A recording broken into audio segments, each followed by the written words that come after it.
لكن هن نفسهم الناس اللي كانوا اتهموه بالجنون هلا حاليا سكان بافاريا بسموه الملك المحبوب. وهون على ضفاف هاي البحيره استلهم كل هاي الافكار الاسطوريه والمجنونه تبعه. السبب اللي جايين منه لهون هو هذا المنظر الاسطوري. ديزني لما عملوا هدول الافلام استوحوا كل هالافلام من هون، من هذا بناه كمعبد للموسيقى تبعه، يعني انه لازم موسيقته حصرا تنعمل بهذا القصر البجع تبعه.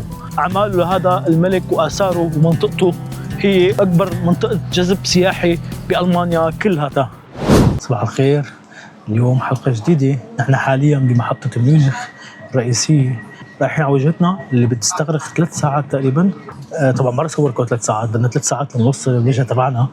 وجهه كثير مميزه، فخلوكم معنا وتابعوا الحلقه وما تنسوا الاشتراك. وصلنا لوجهتنا.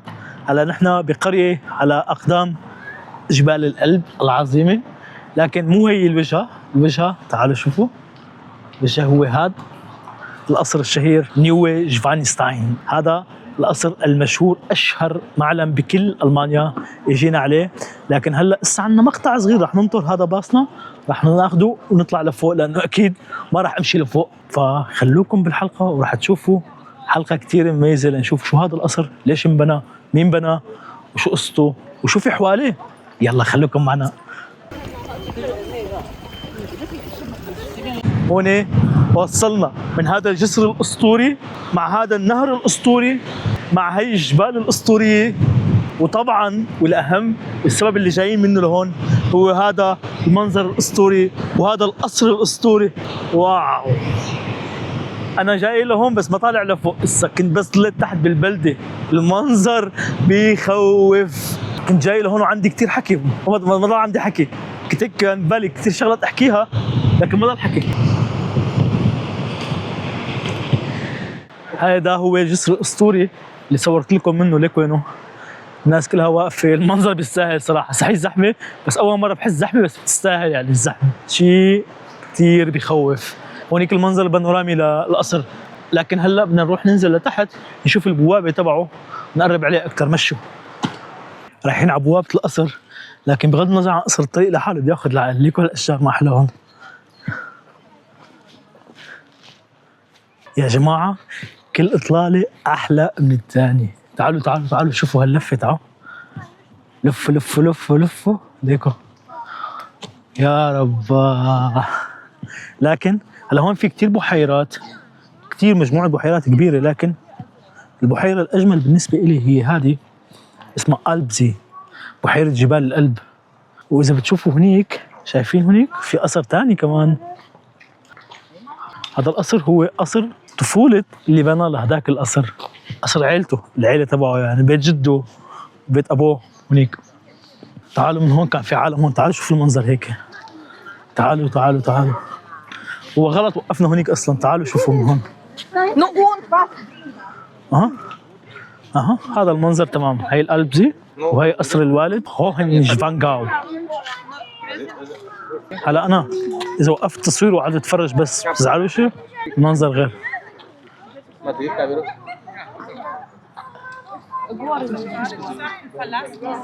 هلا رح نترك قصر الملك الأب، رح ننزل عليه بعد شوي. وهون بيطلع قصرنا الشهير. هلا لما بتشوفوه اكيد تذكرتوا شيء، ما هيك؟ تذكرتوا ولا ما تذكرتوا؟ تعالوا نشوف. هلا يلي تذكر قصص أميرة النائمة وسندريلا هيك هو ما غلطان. هذا هو القصر ذاته، بس مو كان في أميرة نائمة. جماعة والت ديزني لما عملوا هدول الأفلام استوحوا كل هالأفلام من هون، من هذا.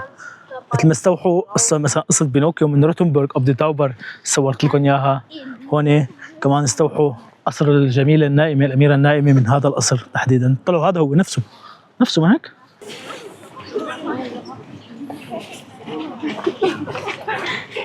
يعني فينا نقول هون بافاريا هي عالم الكرتون، يعني عالم ديزني كله اخذ من بافاريا. الجبال، القصور، القرى، العصور الوسطى، فبافاريا. واخيرا وصلنا للمدخل. ما كنت متوقعه احمر مدخل. عالم ديزني نظامي. لكن تعرفوا شو احسن شيء؟ مشوا ننزل لهونيك. تعالوا شوفوا، ننزل لهونيك مشان ناخذ صور كتير حلوه ونحكي لكم عن القصر اكثر. تعالوا. كنت بدي احكي لكم عن القصر وزيارته بأنه فصل احلى، كنت بتعذب بدوركم على صور بجوجل بكل الفصول، لكن ليك جاهزة. تعالوا شوفوا ليكو بالشتاء كيف كل الدنيا بيضة، مع القصر أبيض كمان، وفوق الخريف فوق الربيع. ليكو الشتاء كمان كل الفصول، والصيف بالنص. واخيرا وصلنا على ناخذ الواجهه مثل ما اخذناها عند الجسر. حلوه الصراحه، بس ما بعرف، انا برايي شفت الاطلاله من الجسر كانت بتجنن، احلى. ما بعرف هذا الاحمر، اللون الاحمر عن قريب كان حلو، بس لكن عن بعيد خارب المنظر. لو كان ازرق مثلا او نفس اللون بس ممكن ازرق مثل الابب. وهي بشكل عام كانت الاطلاله من هنيك كانت عايكه عاليه وجاي خرافيه هنيك من الجسر بتجنن، لكن انه اوكي. هون في الشلال، الصوت واصل لهون، صوت الشلال. وهي واجهة قصر نيويجفالنستاين بأكمله مثل ما شايفين. هو مو مجرد قلعة، هو عبارة عن حلم تحقق على قمة جبل. بطل هي القصة هو الملك لودفيك الثاني، الملقب بالملك الحالم أو ملك البجع أو الملك المجنون. عنده ألقاب كثيرة، لكن كل ألقابه ما بتهمنا أنه بسبب أحلامه وبسبب الحياة الأسطورية اللي كان عايشها والرومانسية اللي كان منخرط فيها بنى هذا القصر. لودفيك الثاني بطل قصتنا ما كان يحب السياسة أبدا، ما كان يحب الحروب، وهذا هو السبب الرئيسي اللي خلاه يبني هذا القصر الحلم، ليهرب من واقع ميونخ صاخب اللي كله سياسة ودسائس وهيك، وليعيش حياته الأسطورية لحاله هون بهذا القصر ويحقق حلمه. رغم انه القصر بيرجع لل 1869، لكن بهداك الايام كان سوبر مودرن. تخيلوا كان في مياه مي سخنه وبارده، وكان في تدفئه مركزيه، وحتى درجه الحداثه كان في مثل جرس كهربائي ليطلبوا الخدم بهداك الوقت، يعني من 150 سنه او اكثر. القصر جوا مليان اساطير، مليان اعاجيب، لكن هذا ما كفى لودفيك الثاني، امرهم ببناء كهف تحت القصر، وعمل له اضاءه مع شلال ليعيش الجو الاسطوري اكثر واكثر. يعني تحسه كان عايش مع الاميره النائمه لودفيك. للمفارقه واللي بيضحك انه لودفيك الثاني بنى هذا القصر ليبعد عن زحمه الناس ويعيش لحاله، وهلا هذا هو المكان، هو ازحم مكان بكل المانيا، بيزوروه ملايين الناس. يعني عينك يا لودفيك تشوف هالشوفه يعني. يلا وهلا نحن رايحين على طريق النزله نروح على القصر الثاني او القلعه الثانيه، قلعه العيله مثل ما بيقولوا. وهي ليكم منظر القصر من هون، من كل جهة له منظر. من نصائح بالسام انكم تمشوا بين القصرين لتشوفوا هالمناظر الحلوة. طبعا في نزلة، اطلعوا بالباص بس نزلوا نزول بين القصرين. ليكوا هالمنظر ما احلى. هلا وهون بلش يبين علينا القصر، قصر الوالد، القصر العائلي. ليكوا انه حلو كثير القصر، لكن مشكلته الوحيدة انه قبال القصر هذاك الاسطوري. بس تعالوا شوفوا هون، نحن هلا بنهاية شهر 4 ابريل نيسان، ولسه هلا في ثلج، يعني كان فوق لسه في ثلج اكثر، بس نصير صوركم اياهم، لكن لكم موجود لساته. يلا مشي نكفي طريقنا لقلعة القلعة تبعية العائلة، عائلة لودفيك. مشان ما تكذبوني ليكم هذا الثلج كمان، هي الدليل على وجود الثلج بشهر اخر شهر 4 في المانيا. بس كمان نحن على اقدام جبال الألب، يعني ليكم الجبال كلها ثلج لساتها. ليكوا قصر الملك لودفيك قديش صار بعيد. بس ما نروح على قصر الطفولة تبعه. مش يا جماعة هون ما بس القصور المميزة، حتى البيوت العادية عبارة عن بيوت أسطورية. يعني طلعوا هالبيت كم أحلى. يلا عنا شوية تسلق هلا على القلعة الثانية، القصر الثاني. وهي وصلنا للقلعة، قلعة والد لودفيك عائلته. ليكوا شوفوها، المساحة ضيقة حواليها ما بنقدر نصور، لكن عندنا هون البحيرة والجبال فوقها قمم جبال الألب. لكن أحلى شيء تعالوا شوفوا ليك هالجبلين هون، ما أحلاهم.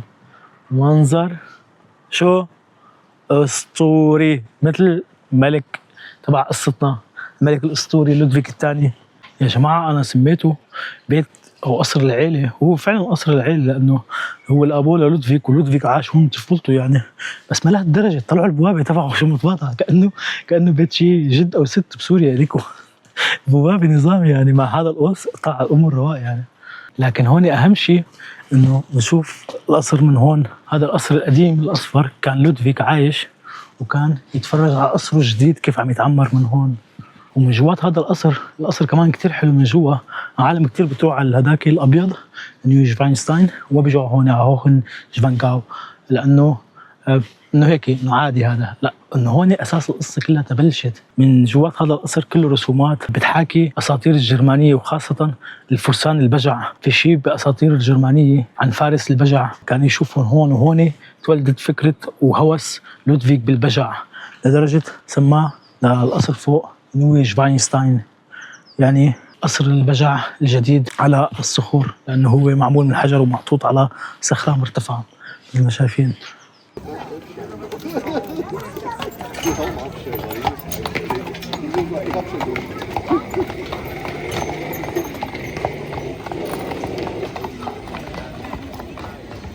مثل ما حكينا ببداية الحلقة، قصور أسطورية بمنطقة أسطورية مع جبال أسطورية وبيوت أسطورية، شو بدهم لتكمل اللقطة كلها؟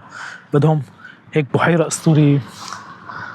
شوفوا المنظر، بحيرة الألبزي، بحيرة جبال الألب مثل ما شايفين، بحيرة أسطورية بكل معنى الكلمة لتكمل الجو العام تبع المنطقة كلها. هون على ضفاف هاي البحيرة كان ينزل صديقنا الملك لودفيد، ينزل من بيت أبوه هون بالقصر ويجي على ضفاف هاي البحيرة، يقعد يتسبح بالليل تحت ضوء القمر. شوفوا الرواق انتو، يعني تحت ضوء القمر بالليل لحاله. وهون على ضفاف هاي البحيرة استلهم كل هاي الأفكار الأسطورية والمجنونة تبعه. طبيعي يعني بدي أشوف هيك منظر، تخيلوا هيك منظر بالليل تحت ضوء القمر لحالكم، عرفتوا كيف؟ والمنطقة أكيد لكم انتو الملك تبع المنطقة يعني، فأكيد لما تقعدوا هون راح تروحوا آخر شيء تبنوا هيك قصر يعني مجنون أسطوري يعني. واو، بحيرة صغيرة لكن عن جد من أجمل بحيرات العالم كله يعني حلاوتها بصغرها بالرواق تبعها يعني. انتم متخيلين لو مع الغيمتين هلا والغروب كيف رح يكون؟ رح نترك بحيرة جبال الألب ورانا مع هالمنظر الساحر. لكن شوفوا هون بينت القلعة، القصر العائلي من هون أكتر، وهيك كان مبينة عن جد بالتواضع، بس ليكوا لا هي ضخمة وحلوة كتير يعني. هذه اشتراها أبوه للودفيك الثاني، اسمه ماكسيميليان الثاني اشتراها، كانت قلعة عصور وسطى، رممها بناها من جديد، عملها هيك، عمل لها هيك شوية تشطيبات، زبط لها أمورها، طلعت بهالشكل هذا. للمفارقة إنه لودفيك الثاني عاش كل حياته بهذا القصر، ما بهداك اللي هو سبب شهرته. كل حياته حتى لما صار ملك كان عايش هون يعني بهداك القصر، انتقل عليه عاش فيه بس 170 يوم بهداك القصر الثاني. كان يتفرج على القصر مثل ما حكيت لكم من غرفه هون، من غرفة نومه كان يشوف القصر تبعه والحلم تبعه عم ينبنى هنيك بهذيك الجهة. وبنرجع على قصة البجع، هاي المنطقة كلها مو بس القصور مسمية باسماء البجع، المنطقة كلها اسمها على ما اتذكر اسمها جفانجاو يعني منطقة البجع.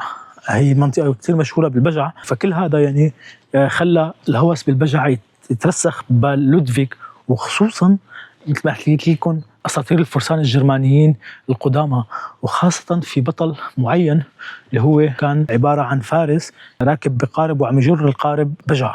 هذه الشخصية هي احدى شخصيات ابطال اوبرات فاغنر، ريتشارد فاغنر الموسيقار الشهير اللي له قصة كثير كبيرة مع ملكنا صديقنا لودفيك. هذا الموسيقار كان مديون وكان هربان طفران. لودفيك كان معجب كثير بالموسيقى تبعه، راح جابه على ميونخ، ضبط له اموره، سدد له الديون كلها، وجابه وتبناه وصار هو صديقه الشخصي. حتى لدرجه انه القصر هذا الابيض ما بنى لودفيك لحاله، بناه له لهذا الموسيقار، بناه كمعبد للموسيقى تبعه، يعني انه لازم موسيقته حصرا تنعمل بهذا القصر البجع تبعه. يعني موسيقى مثل موسيقى البجع والفارس الاسطوري لازم يكون عندها قصر مثل هذا. لكن للاسف مثل قصة لودفيك الحزينة الدرامية، هذا الموسيقار ما شافوا القصر كلياته على بعضه يعني ما لحقوا. إذا لودفيك حقه 170 يوم، هذا الموسيقار ما لحقوا. لتكمل أسطورية قصة البجع مع الملك لودفيك، فرسان هي المنطقة بالعصور الوسطى كان شعار النبالة تبعهم هو رمز البجعة. فلودفيك ما معتبر حاله هو ملك بس، هو معتبر حاله وريث لهدول الفرسان الأسطوريين، لهيك صار هالهوس كلياته بالبجع. ليكوا هاي الخريطة ما أحلاها توضح لكم كل شيء. ليكوا هاي القصر نيوشفاينشتاين، وهون بحيرة الألبزي، وهون القصر العائلي تاع هوخن جفانجاو. هو هي جفانجاو يعني منطقة البجع العليا يعني، عرفتوا شو؟ جفانجاو هي منطقة البجع، وهوهن المنطقة العالية هي على قمة لأنه القصر، لكن هذاك أعلى. وهي الجبال هون، وهي جبال الألب، وهون هي القرية الصغيرة. ليكو حتى جسر حاطينه. ليكو هذا الجسر البانورامي كنا صورنا عليه المنظر، أحلى منظر هو للقصر من هذا، من هون. لكن الهواء كان قالع بتحس هيك رح تطيروا يعني، والعالي جدا عن جد بيعمل رهاب مرتفعات بتحسه.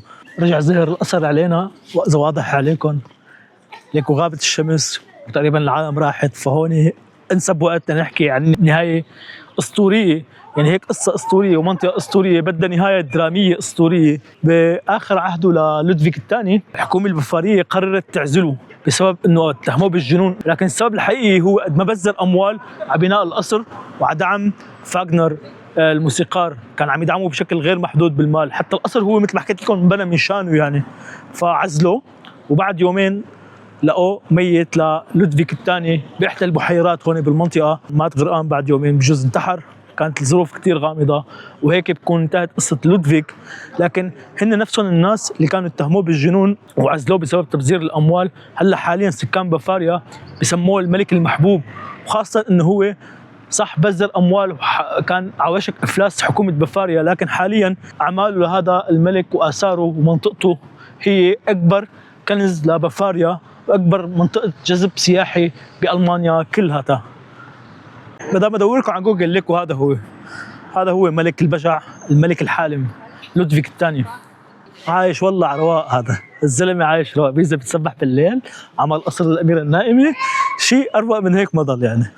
هلا قبل ما نختم حلقتنا ونودع منطقتنا الجميله، هي هون نحن ببلده فوسن، وهي ورانا جبال الألب الجميله. كيف طريقة الوصول لهون؟ هون طبعا أقرب بلدة كبرى، مدينة كبرى عفوا، بلدة هي ميونخ. طبعا فيكم من ميونخ لهون تجوا بياخذ معكم بالقطار 3 ساعات، بين ساعتين ونص ل3.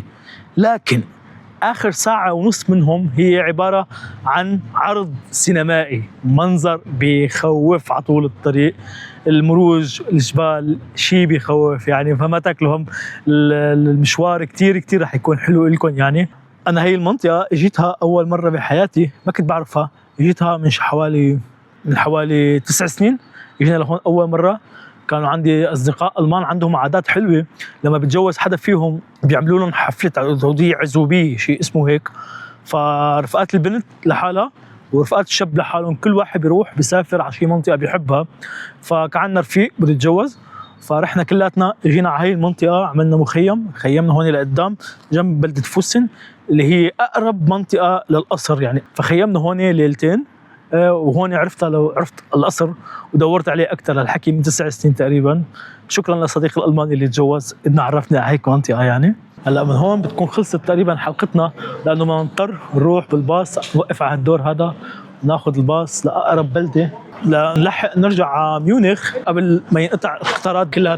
في ملاحظة كتير مهمة لازم أقول لكم إياها، فيكم تدخلوا لجوا على القصر متحف يعني. تخيلوا من برا كيف راح يكون، كيف هو جوا. أحلام لودفيك كلها جوا، هو وفاغنر صاحبه ورفيقه. لكن التيكت غالي شوي، 35 يورو تقريبا. لكن الموضوع مو بالتيكت، بحق التيكت انه عادي اللي بده يتعب ويوصل لهون بيدفع 35 يورو ليدخل لجوا. المشكله انه ممنوع التصوير من الداخل نهائيا، ان كان صور شخصيه، ان كان صور للحيطان، كان فيديو، اي صور ممنوع بتاتا من جوا. كثير بدققوا على هالموضوع. فاذا بتحبوا تدخلوا بس تتفرجوا فوتوا، ما بتحبوا بدكم تصوروا ما لكم مصلحه. هذه هي القصه هون. وهلا شوي راح يجي الباص وراح روح وقف في الدور مشان اخذ دور، مشان نلاقي مكان الباص نوقف فيه. لهيك راح ودعكم وراح نقول لكم هاي منطقه اسطوريه، هذا قصر اسطوري، هذا قصه ملك اسطوري، وهي قناتنا اشتركوا فيها لانه عندكم شغلات اسطوريه كثير جايه كمان. اشتركوا وحطوا لايك، ونشوفكم بحلقه جديده. انا بسام، وهي الفينيقي، وهي قصر نيو شفاينشتاين.